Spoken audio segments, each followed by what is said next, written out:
జై గురుదత్త. అందరికీ నమస్కారం అండి. మీరు చూస్తున్నదైతే శ్రీ వెంకటేశ్వర స్వామి వారి లడ్డూ ప్రసాదం అండి. మాకైతే తిరుమల దేవస్థానం నుంచి అయితే ఈ ప్రసాదం అయితే వచ్చిందండి.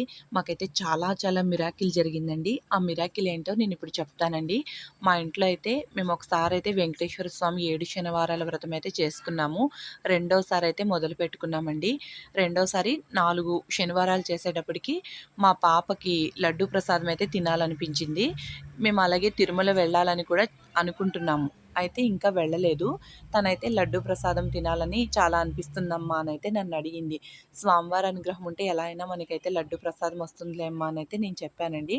అనుకోకుండా మా ఫ్రెండ్ వాళ్ళ స్టూడెంటు వాళ్ళు తిరుపతి వెళ్ళారంట తిరుమల.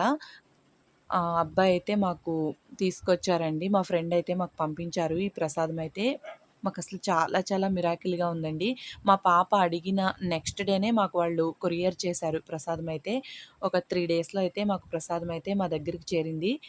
ఇంకా చాలా మిరాకిల్స్ అయితే మాకు జరిగినాయండి. శ్రీ వెంకటేశ్వర స్వామి 7 శనివారాల వ్రతంలో అయితే.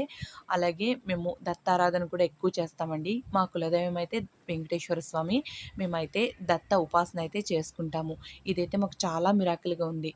నేను మా ఫ్రెండ్ దగ్గరైతే చెప్పానండి. మా పాపకైతే ప్రసాదం తినాలనిపిస్తుంది. స్వామివారి లడ్డు ప్రసాదం అంటే, అదే రోజు వాళ్ళ స్టూడెంట్ అయితే తిరుమల వెళ్లారంటండి. తిరుమల నుంచి వాళ్ళ స్టూడెంట్ చేత అయితే మాకు ప్రసాదం తెప్పించి మాకైతే మా ఫ్రెండ్ అయితే కొరియర్ చేశారండి. మా పాప అయితే ఈ లడ్డూలు తిని చాలా చాలా హ్యాపీగా అయితే ఫీల్ అయిందండి. అలాగే 2 డేస్ తర్వాత మళ్ళీ మా ఇంటి పక్కన వాళ్ళు కూడా తిరుమల వెళ్లారండి. వాళ్ళు కూడా మాకైతే ఒక పూర్తి లడ్డు అయితే పెద్ద లడ్డు అయితే తీసుకొచ్చిచ్చారు.